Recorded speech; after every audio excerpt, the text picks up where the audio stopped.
Afternoon, everyone. Thank you for joining in. I see we've already got some people who've joined in. We're just giving folks a little more time to join in. We'll start the call in another 2 or 3 minutes. Sure, Ramesh.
Okay, I think we'll get started. Thank you so much. I think I see quite a few people have joined in.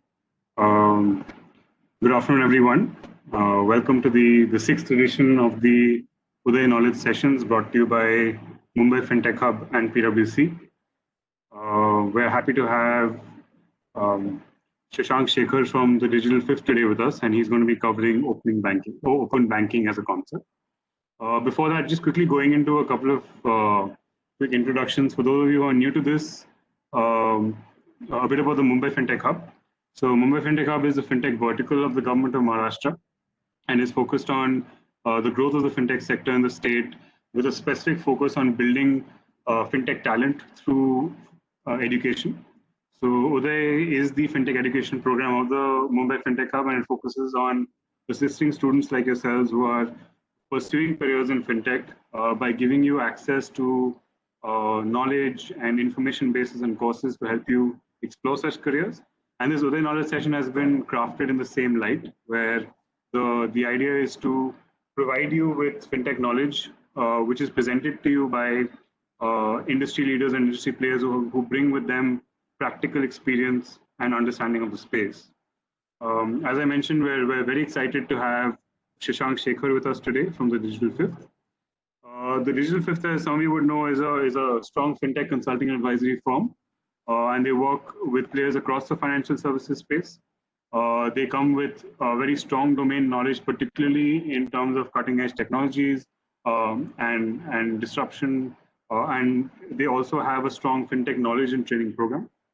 We're really excited to have Shashank with us today, and he's going to be covering a very relevant topic at this time, which is open banking. Shashank is the co-founder and head of consulting at the Digital Fifth. He has over 18 years of experience, is extremely well versed in providing a perspective on digital strategies and transformation. Welcome, Shashank. Really happy to have you today. Thank you, Anish. Yep.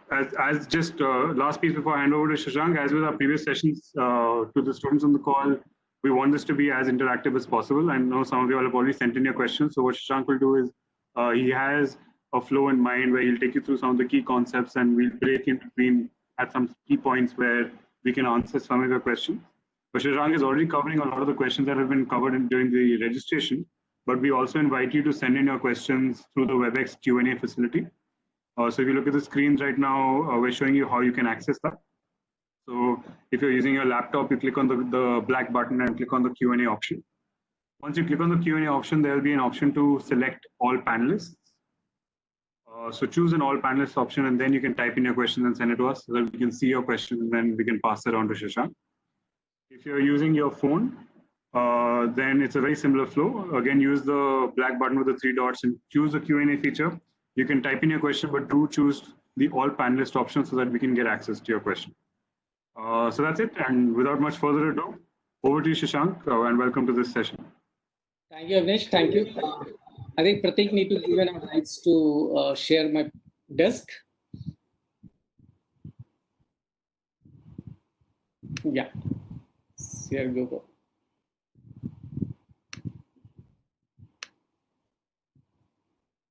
Okay. You guys can see the screen, right? Yes, we can see it. Okay.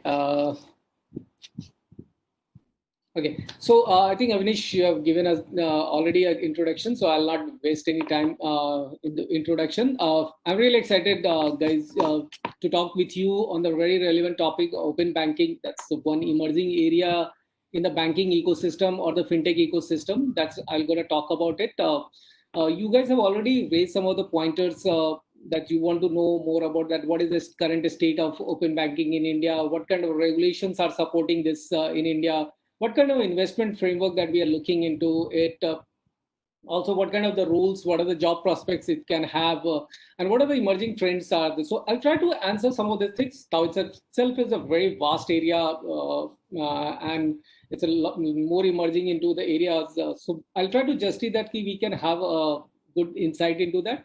And as Vish told that what we'll do that we'll run for the like 20-25 minutes, then we'll take a pause, we'll see that what are the questions that you have, we'll try to answer those, and then again we'll have a run, and then we'll again end it with lots of more question answer session. So here we go. So BBVA, I'm just using this code because BBVA is one of the pioneers, is a Spanish bank which has done a lot more things in opening open banking space. So before I go into the real deep definition of open banking, to the start, you just need to know that open banking is all about making banking possible from anywhere, not only from the bank systems, bank, internet banking, mobile banking, but opening up the banking services from anywhere.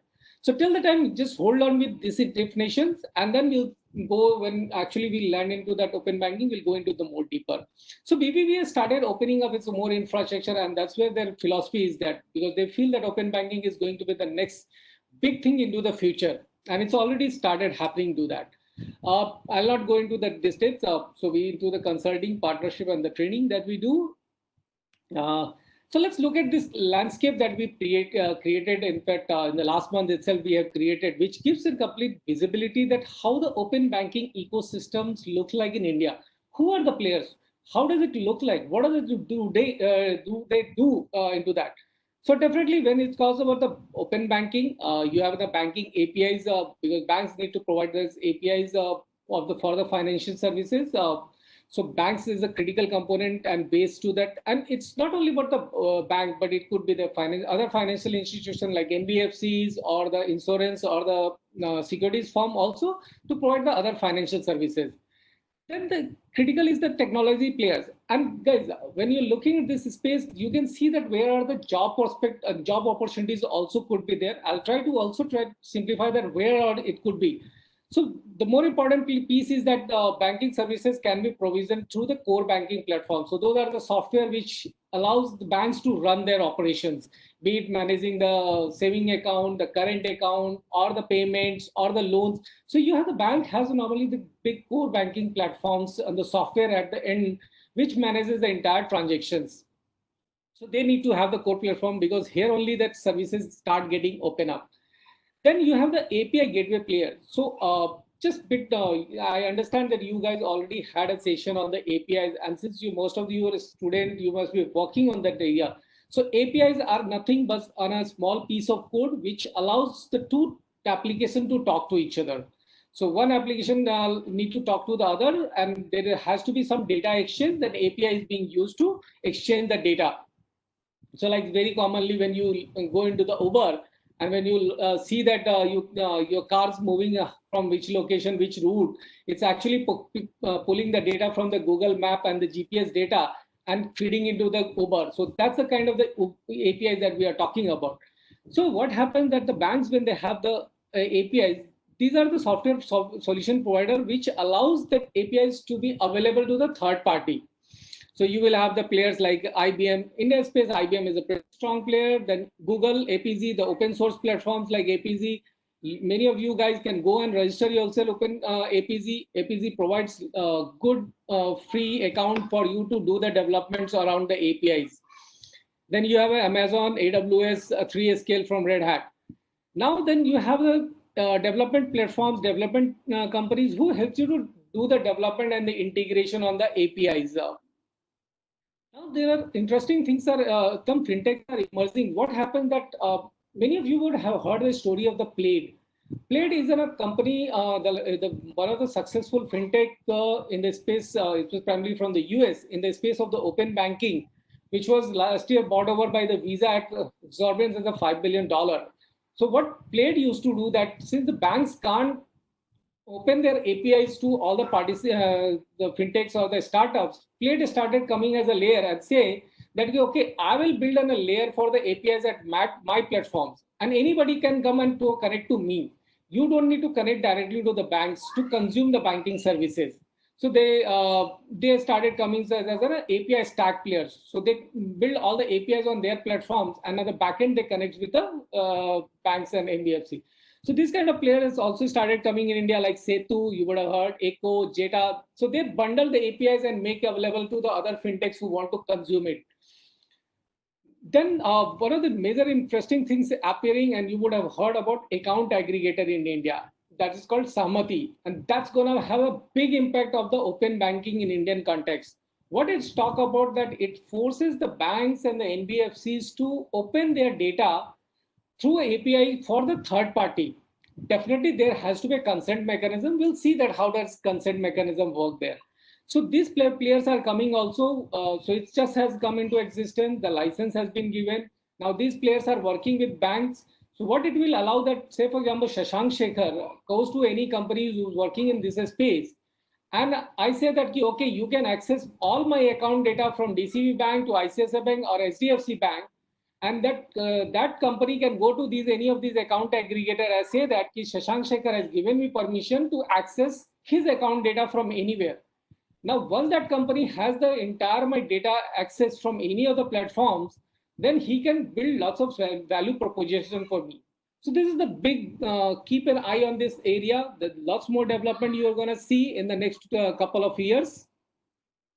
Then you have lots of the business models are building around it. That's it there that you see that retail neobank, SME neobank, digital banking, and big tech platform. They all, so retail neobanks are the companies who are working for the retail consumers.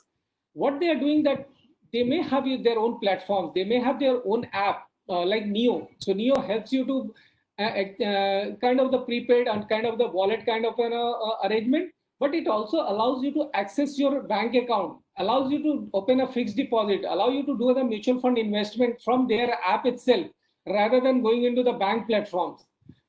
This is one big area, SME neobanks. Some of you have asked also that how it's going to space out in the SME. SME is the big area where you are going to see lots of movement in open banking.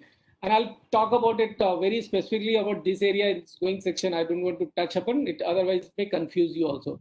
The digital banks, what banks are also doing, that since they are already opening their APIs, they are building a complete digital bank on the top of their core banking layer. So you would have said 811, Digi Bank, and all these kind of things.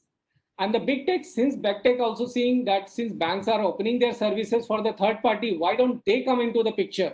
They have the tech power, they have that customer experience, innovations, and everything at their disposal. So they started coming into and they're providing lots of services. You would have heard at the Apple last year that Apple launched the credit card in participation with Goldman Sachs, one of the leading bank in the US. Or the Google is in already working with the Citibank to open a checking account, that current account. That's there the business model evolving. And then there are other players who provide that through the APIs to work the ecosystem together. Like you have the India Stack coming from NPCI or the GSTN, which this business model uses those APIs to build a different business model. And on top of the layer, you can see lots of the investors are working into this area. They look that what are the business model are getting evolved around the open banking. Look into whether it could be the retail side, it could be the SME side, and that's they are trying to put an investor. So investors are also very closely watching this space. Okay, so that's a kind of stack that I was just to give you overview that what's happening in the country itself in this open banking space. These all players are working in that space, and you can have more other banks and more other players, but names are only for the representation, not very exhaustive. So let's coming back to the APIs, because APIs are the backbone of the open banking. And why APIs have become very critical? Because it allows you to communicate between two parties and also allows you to scale very fast. So if you look at it, many of the companies who have become very big in a very short time because they build a complete economy, complete business based on the APIs. Like very interesting, Twilio. It's a company which allows you to provide the services of send SMS, receive SMS, or make call from any platform or the receive call on any platform. And they provide everything through the APIs. Okay, so that's there. So and see that kind of a valuation that they have gone just because of the building through the Twilio. So I've not got into that. So what I'm saying that the APIs are powering lots of the business all around, and APIs are the behind that open banking.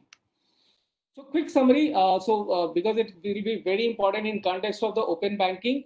So just hold on. Okay, so APIs act as a doorway. Like since open banking is all about the sharing of the banking data with the third party. So and APIs carries the banking data. So APIs act as a doorway that it needs to control that who can talk to that bank application, what the data they can access, and only if they can communicate with the bank system if there is a valid key, if there's a valid authorization to make a call. So for example, I'm on a bank Neo platforms, Neo app I'm using, and I'm connecting with the DCB bank. I need to have a valid key to connect to the DCB bank to the account of Shashank Shekhar. So API manage that control. Since API also acts as a universal plug that it can standardize the access, be it your machine, be it an operating system, be it a mobile device. It's act as a filter also, because say, for example, if you have an API to access my data from the DCB bank, can you access only my balance inquiry, or you can access the statement, or you can access all the kind of the data. So API manage that kind of the layer that you can control what access that need to be given, what kind of encryption, the security over, because there is a data exchange between two parties. So you need to ensure that the data is also secure. So API takes care of the security. It allows you to build any app on the top of the apps. So as we are seeing that if banks has opened all their services through the APIs, then it becomes very easy to just consume those APIs and build any app on top of it. Okay, connect and communicate. So definitely that's a very critical. It allows you to connect with the third party. So I'll not just skip that. You can go and see that Uber video. That's a very nice video you can find in the YouTube. Okay, so now let's come to the open banking upper definition. So normally bank will have the, we have seen that API is all about the exchange of the data. So it allows the two, so one party making a request that I need this data. The other party responds back that, okay, here is the request that you have requested, and this is the response for that. So in the bank also there is an API. So you will have the private APIs and the public APIs. So private APIs are like primarily more for the internal consumption. So like, say for example, I give you like HR related information. Okay. So APIs. Okay. So somebody has just asked a very basic question. It's my fault. What is the full form of the API? So API is application programming interface. So earlier also bank application used to talk to each other, but there used to be a direct integration method that if one application has to talk to each other, there has to be a proper integration code need to be written between two banks. Now this application programming interface, nothing but a short code. I'll try to simplify. I may take a little time, a couple of minutes, and it will help many of you guys to understand. Look at the example of the restaurant. Now it's in the COVID time, we might have forgotten that how does the restaurant look like. So, but you might have visited restaurant. So what happens when you visit to restaurant? You don't go and give an order to the kitchen unless until it's a food court. You don't give an order to the kitchen. So you occupy a table. The waiter comes. Waiter picks up the order from you. These are the 4 items you require.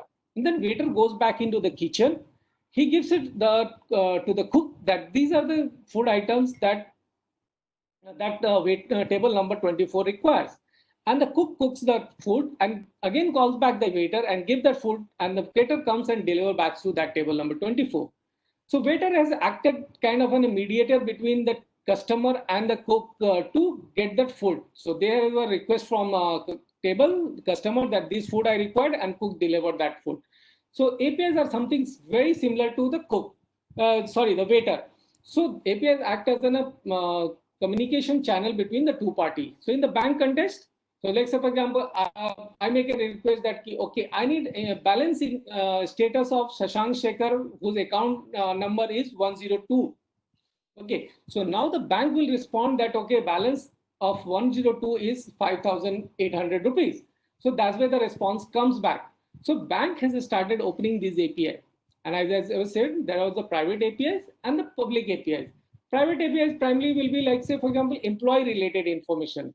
Now, many of the business will not build any business on the employees' data because employees' data is very internal to the bank and bank may be only using for their internal consumptions. Mostly it will be the open APIs where it will open for the public. Now on the open APIs also, there are 2 kind of things. One is like where is this very straight, only the exchange of information. Like say for example, I need a balance inquiry.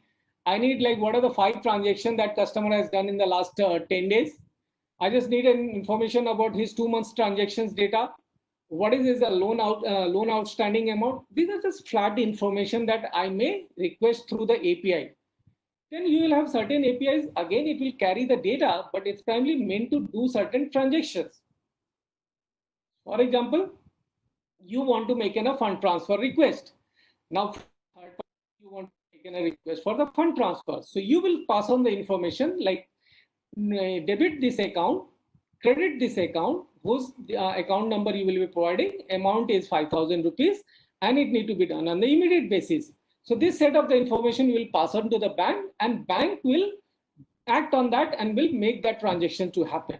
So again, there is a flow of the data, but purpose is to do certain transactions. So ultimately, the bank open banking definition will be is use of all these open APIs, all these APIs which bank has provided, be it either to provide an information or be it to do certain activities, be it to do certain transactions, to enable the partners or developers to build an application using those APIs. Okay.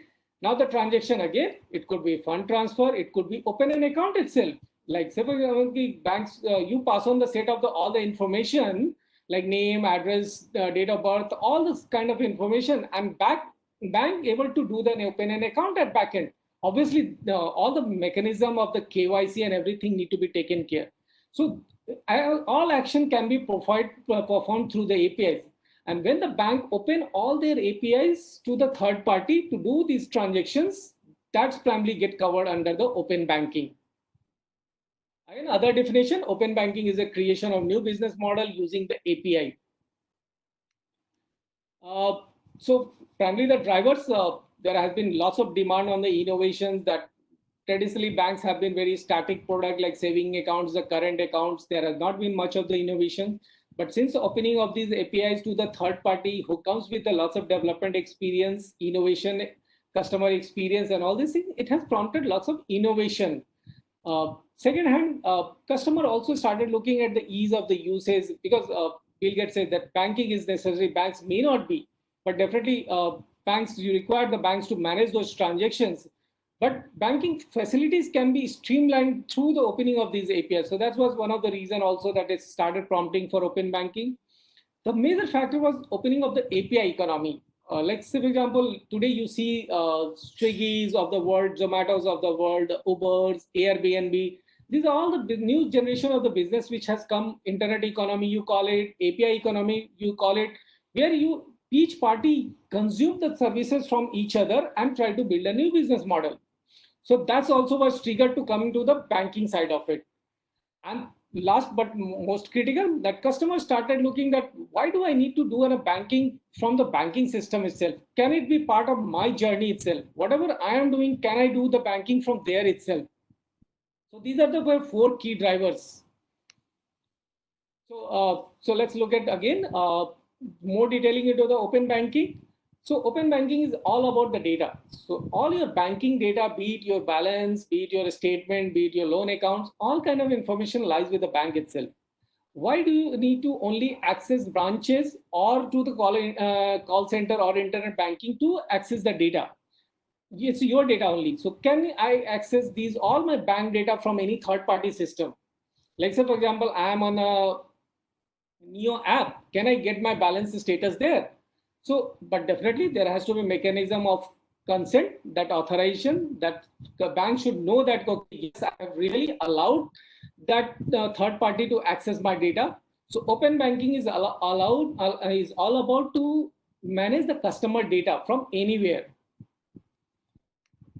Then most critical, can I do the banking from anywhere? I just give you an example. Like say, for example, you are applying for your parents, or you may be applying for the loan, checking out the any university outside any abroad university. You looked out that okay, this is the fees that you need to pay. And if you want to check from your bank that okay, can I get that loan for that amount?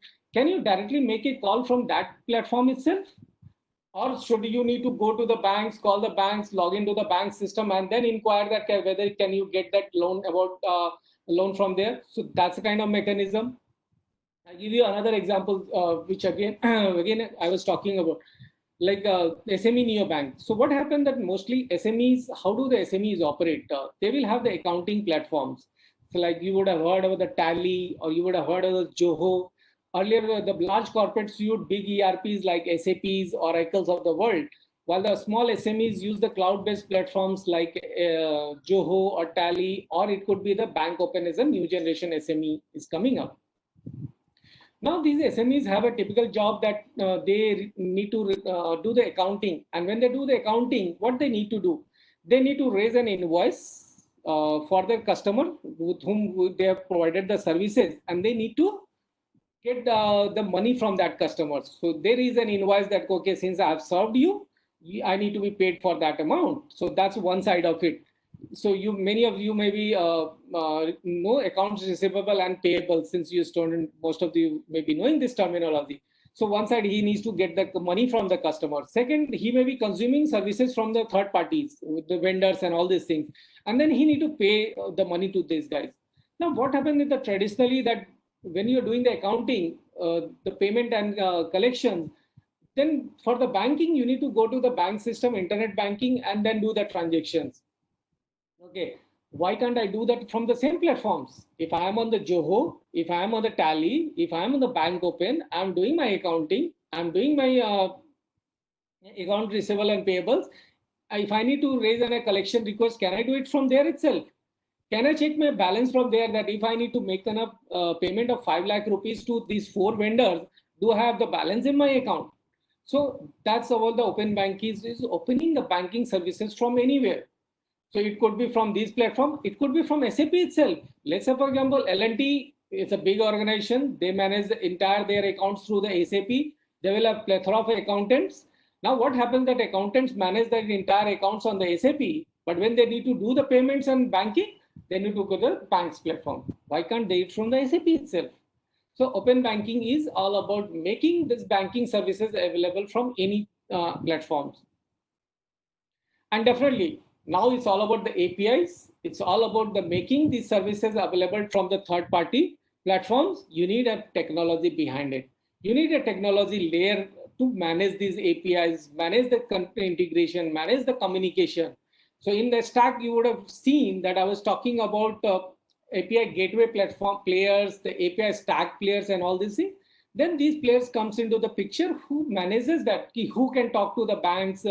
Like ICICI Bank is 250 APIs they have released for the third party to consume.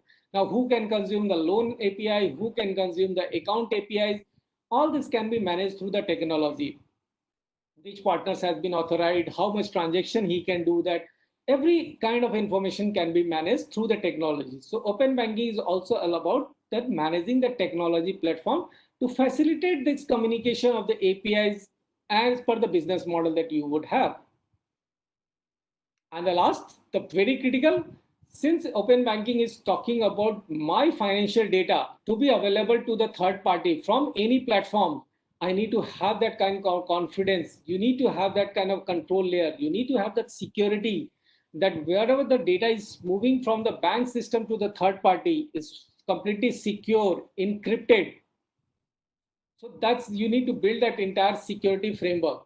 So as we see, open banking is all about the managing my data from the third party, allowing me to the banking services from any third party platforms through the use of the technology in a secure framework. So that's like 4 components of the open banking in a very simple way we can define. And what we'll do that since we have come to the pure definition of open banking, we'll take a pause. We'll see if any questions are there. You can ask me.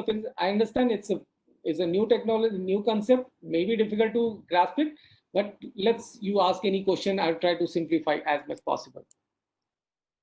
Avnish, we'll take a pause and we'll open for questions.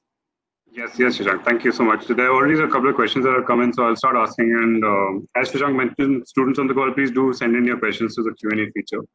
Sure. So Shashank, one question, and there are actually a few in terms of the theme of APIs. So one question, for example, is why would people use API digital services rather than services like iMobile from ICICI or 1PMB? I thought this could be a relevant question for you to address because you can maybe clarify the concept again of the API and its role in these apps or these services. Yes. So what happened that iMobile, since you're using it from the only the ICICI Bank services, and ICICI Bank allows you to do all your bank transactions through the iMobile application. So it between the banks and even iMobile also will be using the APIs in behind to communicate with core banking platforms. And what happened, the APIs, when you build an application using the API, it becomes the application very agile, very easy to build. It allows you to build a modular structure. So the integration layer becomes very easy to handle. You can change the front end as you would like to do that. You can bundle lots of features around the interface, because backend only you need to do the API integration, and it's very easy to manage on the API layer. That's from the bank's perspective that iMobile is being used. Now, what happened that case, say, for example, I'm the customer. Now I am on using platforms like an Bank Open. And now Bank Open is also tied up with ICICI. And I have an account with ICICI. Now I can access my data through the iMobile also. I can go there, I can make the payments. But if I'm on the Bank Open, which is again accounting platform, I'm at day to day, I'm going to be on Bank Open. What happened that banking is always a secondary things. Whenever I need to do the banking transaction, then only I go to the bank platform. Otherwise, normally I am on to the job which I am supposed to do. So let's say, for example, I'm in a SME business. I need to be always on my accounting system. So when I'm there itself and I need to do the banking transaction, I should able to do it on that platform. And that can happen only if that system is able to talk to the bank system again using the API. So that's why I was saying that the API helps you to integrate, either you build your own app like iMobile. So core banking, let's say, for example, very easy example, take balance inquiry. So you will have the three accounts on the iMobile. You can click on the account A, you can fetch the information, balance, you will get that. Again, there will be a backend API. So you will have the screen, that's app that you talk about, and backend is all about the API. That's where the entire new generation of the development is happening. And it's going one step ahead is like a microservices kind of the structure, which makes that entire earlier the application used to be in the more on the monolithic kind of things. Some of you may be in the tech background, so monolithic. So that's transition is happening on the APIs. Thanks, Shashank. There's another question. So, like you mentioned, open banking is a lot about other, say, non-traditional FS players starting to use APIs with banks, traditional banks, to further provide services to customers. Yes. But the question here is, what is the incentive for the bank? So the specific question is, how much will the bank earn per transaction from my data? Let's say I want to check my account balance. So for one balance API query, how much would the bank charge? So I think the larger story here is, what is the incentive for the bank to participate in such an open banking model? Okay. Are there any financial benefits here? Yeah, very interesting, because that's a core to the entire open banking. So what happened that the bank also today these days struggle to expand out to the larger customer base. That's also the very competitive market. Bank also have a challenge to onboard lots more services which can be monetized through the customers. So that's why bank has started opening up their platforms, their services to third party. Now, what happened? There are multiple ways the banks start making money. One is that they're very simple. That moment the third party is acquiring the new customers and bringing into the banks. Okay, and what are the money that those customers able to bring it to the bank? So that's the additional money which is being brought in by these platforms through their customers. So the banks definitely gets the money, and that's primarily being termed used as a float money. So bank gets the additional liquidity, so additional cash that it gets, and banks earn manage that money through the loans and all these things. Second is also more on the fees basis, like banks have started, like say for example, balance inquiry. Definitely there will not be. These are the like very ancillary kind of services just to provide. You don't earn any kind of thing. But moment you start extending, like say for example, you start opening the account opening API, you start getting into lending. Like say for example, there are guys who are working with banks to start giving the early salary loans. Okay, now when the third party is able to give that early salary loans, and there is a backend bank is there to use those APIs, bank and the third party start sharing the interest between each other. Banks start earning the fees because acquiring a customer is always a very costly affair. Like to acquire one saving account, banks has to pay to 3,000 to 4,000 kind of rupees. So if third party is bringing that kind of the customer, then banks has that advantage cost advantage. So there are multiple ways, mechanism that monetization happens, revenue mechanism happen, and it's all depend on the business model to business model. So we can have the separate chapter itself on the revenue mechanism. Yep. Thanks, Shashank. Thanks for clarifying that. There are another couple of pieces in terms of the protection of data that's being shared through APIs. So, for example, one question is, how is it ensured that open banking APIs don't use data that they're not supposed to have access to, say, sensitive financial information? Another person has also talked about how currently we're still waiting for stronger data protection laws. Data leakage is a big problem right now. So in that context, do you have any thoughts on this whole open banking thing? Yes, so very pertinent because in fact, that's why we are on the slide itself on the security. So as you pointed out, it's all about open data and open financial data. So that's why it's become more critical. So now the technologies are in place which really takes care of that thing into the right fashion. Yes, if you compromise on the configuration and then not doing a proper audit, definitely you will have challenge. But now the security technologies are there, which probably provided by this API gateway player like APZ or the AWS or the IBM, what it does that it controls complete security at the API layer. So first thing first, whenever the third party communicates with the bank system, there is always a secure tunnel being created between bank system and the partner system. So data travels in the secure tunnel, but it could also be the tunnels, which is SSL tunnel. Normally, you would have heard about it, like HTTPS, which you see. So that kind of tunnel being created. But again, the tunnel can be also be compromised.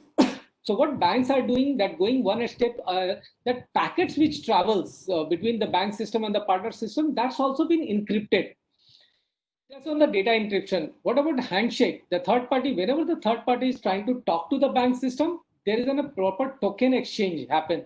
They're trying to authenticate that yes, you are the right person, right partner, right customer. Then only the access to the data is being provided. So there is a hell lot of technologies there to manage that. Yes, you need to do the right configuration, right deployment. Then only you can manage. And when you're talking about the data protection, I think data protection bill is already been released in the draft stage. It was supposed to get presented into the parliament, but due to the COVID, I think it's got delayed.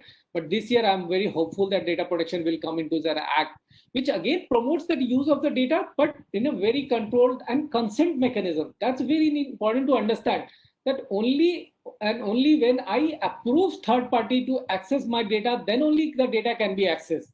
So data protection bill primarily talks about that, and it will again further enhance the security layer around the data. Thanks, Shashank. I think another really interesting question is around who is eligible to be part of this whole open banking framework. Is there any regulation around it or any license that is required to, say, partner with a bank to? No, it's a pure open. If you have an idea, you can build it.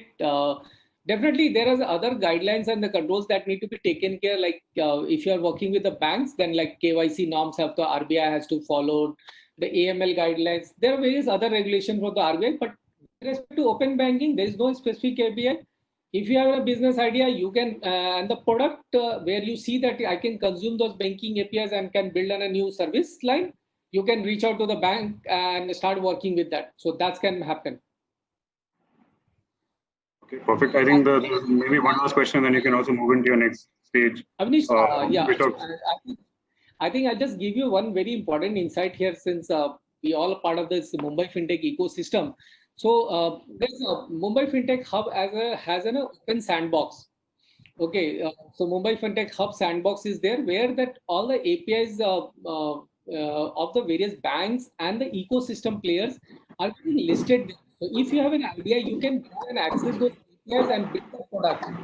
So that's why the sandbox has been created to have all the open APIs which bank may have, or the other financial institution, to promote more of the business model around that open banking. So I think, Avnish, I'll just proceed to the next couple of slides, and then we can just take a break. Sounds good. Sounds good. And do we have any kind of a hard stop? So we've got this call till 4, but I think if people permit, we usually end up going till about 10 past 4. So that's the time that we put. Yeah. Okay, perfect. Okay. So this is one slide I always love to talk about it, which always talk about the difference between the traditional way the banking happens and the banking happens in the open banking space. One is a very clear that the way to look at it. So normally traditional banking is all about inside out. Like you have the headquarter, you define the products, like you will have saving accounts and a loan and different things, and then you go and reach out to the customer. While open banking says that we look from the customer perspective, outside in approach, that customer may be needing this kind of services, and can you build a product around it? A very example, like you will have the banks will normally have the saving accounts. So when you start working, many of you may have the work experience, and some of you may step into the work environment. So whenever you tie with the corporates or any company, you will open a saving salary account, and money will start flowing at the end of the month or the start of the month. Now that's a typical banking product is there. But what if I need a salary at the 15th of the month, because I have some certain needs for that around that time? So that's why many of the fintechs started coming with a solution called early salary or the payday loans, like you have a loan salary in whenever you want in that month. So that's kind of concept has been created by using again the APIs from the banks. So that's an inside out and outside in approach. The business model. So business model are pure on the product side. So you have saving accounts. Saving accounts, you will have various like basic, classic, and all kind of variants. While the and the loan also, you will have a very different kind of thing. Business model on the open banking side, it will look at the consumption base, like whatever you want to consume, then according to the banking services can be provided. Like very classic example I'll give you, and which you might have experienced. Like you go to the Amazon or any other e-commerce platform, and you have bought a certain product and you realize that okay, it's like 40,000 or 45,000 rupees the loan, yeah, product is there, and you don't have that kind of money. But if you get a loan there itself, then it will help you to buy that product. But is it possible in the traditional way of the banking? Because then you will have to reach out to the bank, then fill up the application forms, the bank will check your eligibility, and then only the loan will approve, and then again you come back to the platform and then do the transactions. Okay, so here it will happen that since you are doing the transactions, there itself the bank will decide that okay, the partner will decide that okay, you are eligible of this much amount, the loan can be given in the right away that when you are doing the transactions. So that's primarily called a flow based lending. You don't need to do anything, you are doing the transaction and there you need the money, you get that loan. So it's more on the consumption based of the banking. It will the product bank. So traditionally, normally banks will have the laundry list. Well, here, the open banking, you provide one solution to the customers with the using of the banking APIs, and you keep on iterating, you keep on adding features on features. Like, say, for example, again, I'll come back to that example of SME banking when I'm talking about, where that banking services being provided on the accounting platform like Joho or like, say, for example, Bank Open. Now here I have allowed him to do the banking transaction. So the customer can do the bank payments as well as he can do, say for example, the collection request. Then can I allow him to do the reconciliation? Because what happened that normally when the SME guys want to see that what kind of the money that he has made and what kind of the money is pending with the customer, what money he needs to pay, he typically downloads the statement from the bank and then downloads his complete accounts from the accounting platform and try to do one by one mapping. Can I do the AI enabled reconciliation there itself? Like I'll fetch the account statement on that platforms and match that accounts receivable and payable and do the reconciliation complete there. Since I can do that possible, now I will also know that okay, what kind of business that he is going to make in the next 6 months or 1 year, what kind of the money he will require or what kind of money he will shortfall. Then based on the money he has in surplus and what the money he can have shortfall, can I give him the additional product? So there's all the things you give him the product, but open banking will allow to keep on adding the product because you will be doing the data analysis, you will continuously observing the customers. You just need to plug and play the additional APIs. Org structure, it will be a completely standard. Here it keeps on evolving because open banking is an evolving space. Lots of evolutions are happening. We'll see that some of the roles also started coming. Internationally, lots of new roles have started coming up like head open banking evangelist, and all these things. India also, we have started seeing that. And then matrices typically banks measures on the cost to income ratio, return on assets, return on equity. Those definitely will continue to there. But here you will have a different mechanism, as somebody has asked in the previous question, that what are the money that I have made it through these APIs? What kind of revenue I am earning through this partners? What are the API performance are there? So different new methods of the matrices will be there in open banking to measure the bank performance. So this is a typical layer that you will have in any open banking. Let's say you have the bank layer, the bank will put that API layer on the top of it. So because you need to have all the services available for the third party to consume. And APIs could be in the area of the customer information like balance, statement, and all these things. APIs could be in the layer of the payments like UPI, IMPS, NEFT, RTGS, all kind of thing. It could be in the account information like open a saving account, open and close a saving account, open current account, and all these things. You will have the lending APIs like open a loan, buy a new loan product, interest, all the kind of things. And remittance also, like you want to send the money outside India and you want to receive the money inside, those kind of the services. So these API layer will provide expose these APIs for the external world to consume. Now on the top layer, you'll see that fintechs, that's most important, that fintechs are the major beneficiary of this ecosystem. So fintech can start consuming those APIs. Corporates, again, I was talking about giving an example of the corporates, like corporates may have the large platform like SAP or their hotel management system. They can plug these banking APIs from their platform itself. So they don't need to go to separately to the banks to do the banking. Then you have the retailers also consuming, like us, Google, e-commerce, and all these guys start consuming, and other players also will consume that APIs and then build a business model. So that's a typical layer you will see. So for example, I tried to demonstrate the Yes Bank example. So Yes Bank is always being known as a pioneer in opening their banking services way back in 2016. So they were the first in India to start opening up the APIs for the third parties to consume, and that definitely build a lots of business model in participation with various fintechs. So yes, they have built an API layer. So that's primarily a API layer has been built from the IBM. Okay, and the various APIs has been given, like UPI APIs.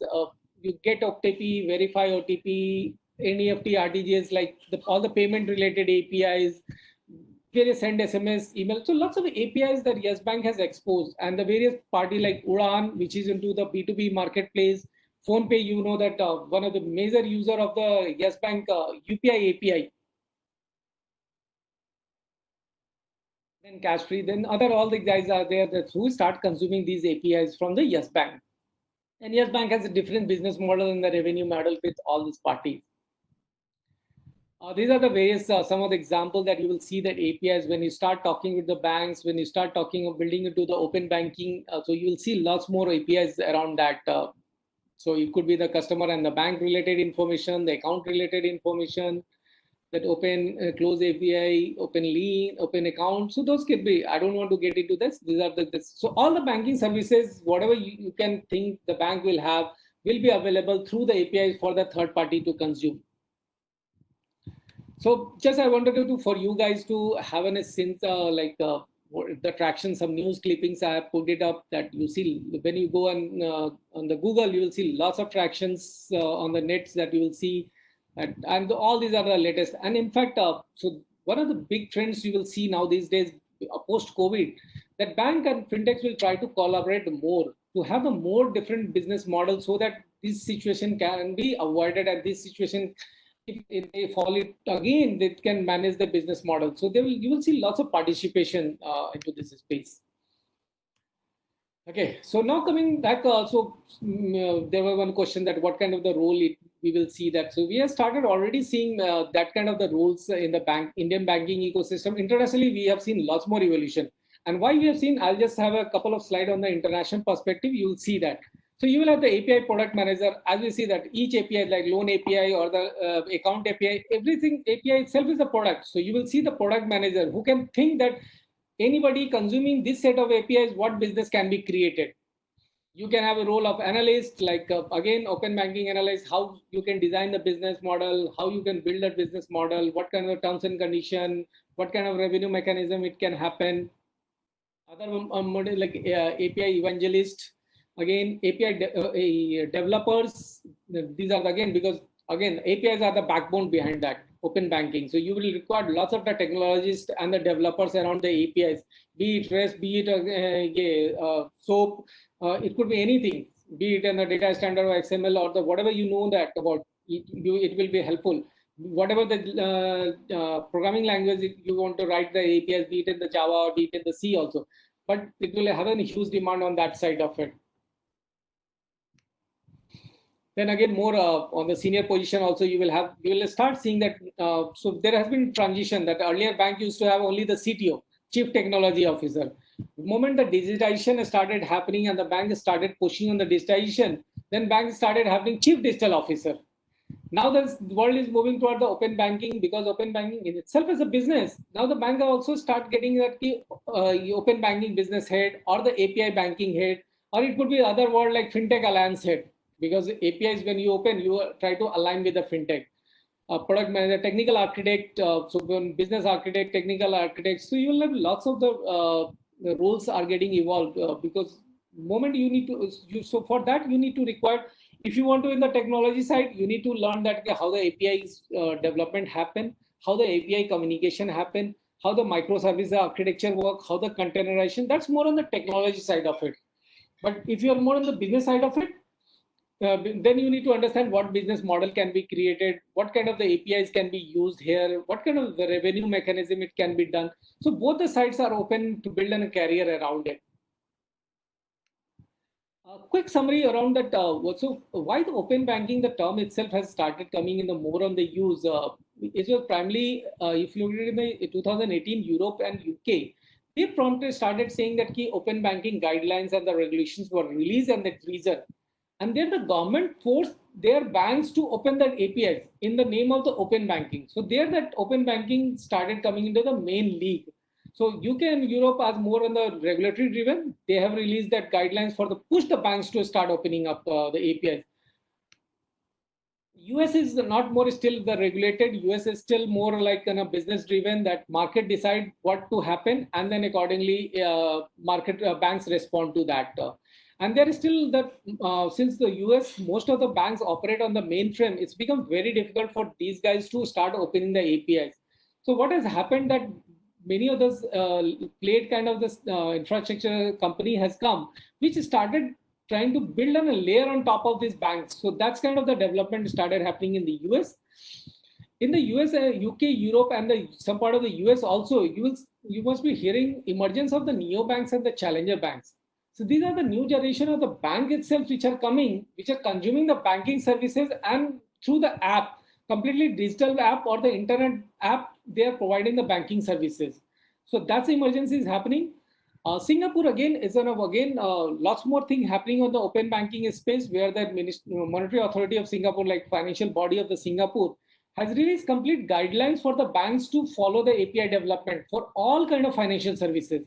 So Singapore is also pushing lots of more things. In fact, one of the major banks, the DBS Bank, is big pioneer in the using of the APIs and building new business model around it. India, there has not been regulation, but again, it's a more market driven. We'll see in the more in the next slide deep on the India. And Australia, again, lots more things is happening in the open banking. Recent news was there, the Brazil is also doing quite good on the open banking. Russia is also doing quite good on the open banking. So now we have started seeing the traction across all the globe. And on the India context, it's more like, again, as I talked about the market driven, largely UPI, if you look at it, is all about the open banking, which UPI is allowed anybody to access any bank account and make a financial transaction. So in itself is an open infrastructure kind of concept. So that has opened up lots more things. Many of the banks have taken their initiative as an open banking on their own because they have seen the potential in the market. India fintech industry, if you look at it, has been thriving and growing as a pretty good speed. So that's also pushed the banks to start opening. So Indian open banking is more of the market-driven market open up request from that perspective. Key drivers, again, lots of Indian government also the initiative on the India stack, which is again nothing but the Aadhaar based APIs and all these things. Lots of this opening of the APIs on the government infrastructure, again pushing the adoption of the open banking, because using those APIs from the banks as well as the ecosystem to do the KYC and authorization and everything, you can build on a really good business model. And the new initiatives also already, which may have a big impact on the open banking, is the NBFC account aggregator I spoke about, which will again open up the entire bank APIs. It will take some time to come to the mature state, but I think that's going to be a big thing. Another thing, RBI is working on the public credit registry, where it will open up any individual's credit information available at one single point, all kind of the loan that he would have taken, again, based on the consent. And the most important, the data protection will see that. So that's why in India, you see lots of transition on the open banking, but again, it's because of the market and some push from the government. There's no formal regulation the way you have seen in the UK. So that's where the perspective I've tried to give into that. And again, I'll just open for the questions because it's very difficult to cover this open banking in a short spin, but I try to define that what open banking is all about. How is it different from the traditional banking? What is where the world is moving? What kind of the role? And what are what happening in the Indian context? And all open to the questions, guys. Thank you so much, Jagan. It was really, really helpful. And I think the questions are coming in also show the interest levels here. Or there's another question here which talks about how will the account aggregator framework complement the open banking push that we're seeing right now? Do you see that as being a key driver for more open banking models? Yes, it's a very much. It directly fits into the slot because what happened that many of the guys, let's say for example, look at the example. If I'm a consumer, I need to apply for a loan. Now, what happened that traditionally, like I reach out to any of the bank will ask, or any fintech. Let's say, for example, take example of the fintech. When I reach to the fintech, he will ask that, okay, give me an account statement from all your accounts that you may have with the DCB Bank, ICICI, or SDFC. Now look at the pain. Like I have to go to this bank, pull out the account statement, then give it to them. Then that fintech will start reading into that. That's one side of it. Now account aggregator makes the entire things very easy because account aggregator will have the hook with the DCB Bank, ICICI Bank, and the SDFC Bank, and this fintech will talk to account aggregator. Account aggregator is only the pass through. They are the intermediary. They will not do anything. They will just connect with the banks, take your information, and pass on to the fintech. Now, fintech, if I reach it now, I tell it I'm Shashank Shekhar, I'll give my PAN number. By using my PAN number or any unique ID, she will immediately fetch all my data on their platforms. And then he can judge very easily that what kind of loan that I need to be given. Look at the other business model.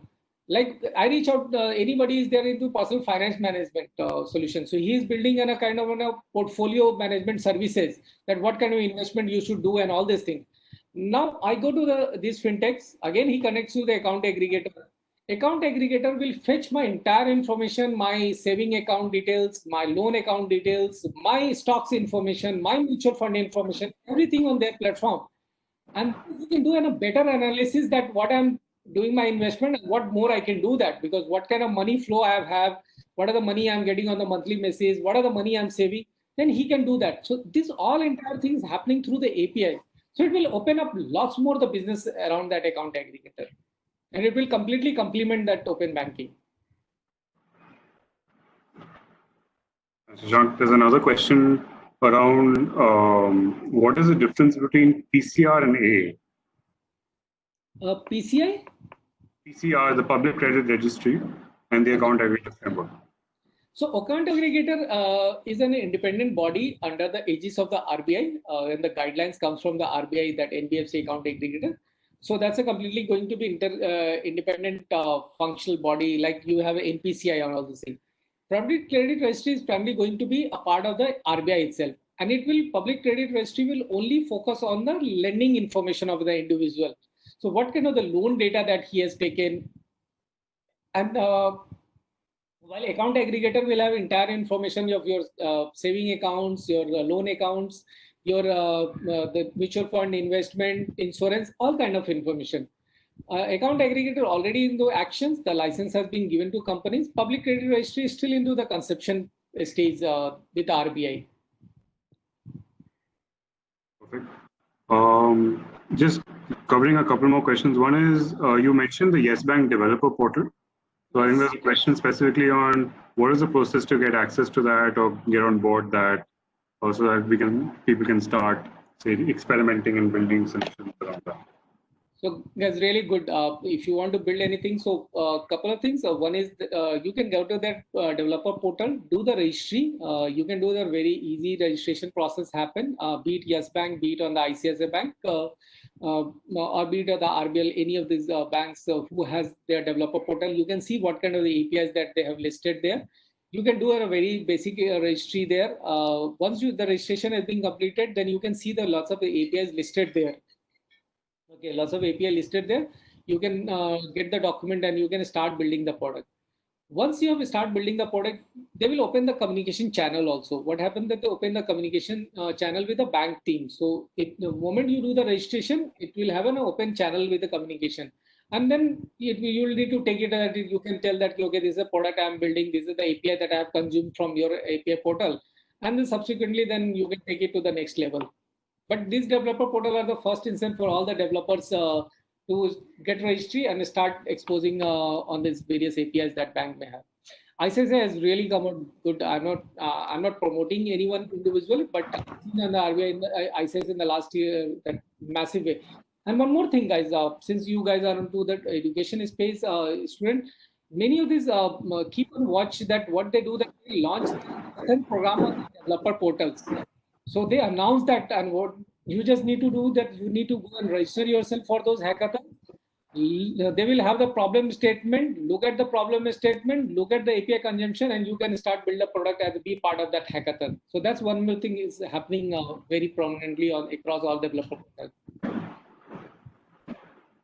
Perfect. I think one last question, and I know we're over time, but thank you so much for people staying in. There's a question around fintech partnerships between banks and this open banking model, which is also seeing a lot of, say, non-fintech, non-FS players getting into the space. Come again, Avish, come again. Yeah, so there's a question around the fact that this whole open banking model has allowed, say, non-traditional, not just non-traditional fintechs, but non-traditional FS players coming into the open banking space as well. Yes. To use the APIs that banks are providing. Yes. So what is your view on this in terms of the competition that the fintech sector is going to face through this? Do you think this is an opportunity for growth, or do you think this is going to lead to more healthy competition? What's your thought there? Guys, I think this is going to be the very critical space, and I think the guys who are into the other area and start building the financial services, they will have the much better opportunity because they don't need to go separately to acquire those customers. Very classic example like Uber. If you look at the Uber has its own drivers base as a customer. Now, when the Uber launched the credit card for their drivers in participation with the Barclays, Uber doesn't need to go separately to acquire those customers. They know their driver behaviors, they don't. So it becomes more easy for them to launch their financial services. Why do you think that the Apple is coming into that financial space? Why do you think that Google is coming? Because they have their customer base. Okay, so they don't need to go to the separately acquire those customers for the financial services. So this space is going to see lots more where we normally call is the neo entrant. Like you may have the startup in other areas and start financial services. Going days, I see the next couple of years, maybe 5 years down the line, I think everybody will be providing the financial services. And PwC would be the best person to answer and answer that. So they see the closely in this fintech space also. Yeah. No, thank you so much, Shashank. I think really appreciate your time, and you've provided such fantastic insights and practical understanding of the space. And I think the fact that we got such participation of the students is testament to the value of your session. So thank you so much for joining in. Really appreciate your time. I'm available on the LinkedIn. You can reach out to us. You can reach out to our website also. We do lots more things on this space, open banking and all those things. Thank you very much, guys. Thank you, Avnish. Thank you, Prateek. Thank you for hosting me. It was my privilege to passing on I've been spoken to professional, but in this student community, I really liked it. And the questions, I didn't feel that questions are coming from the students rather than from the professionals. Thank you very much, Avnish. Yep. So thanks, Shashank. And to the students who joined, thank you again so much for joining. As Shashank mentioned, do take this opportunity to connect. You can clear some more questions, get his guidance on this space. It's a great opportunity to further enhance your capabilities and skills in the fintech space.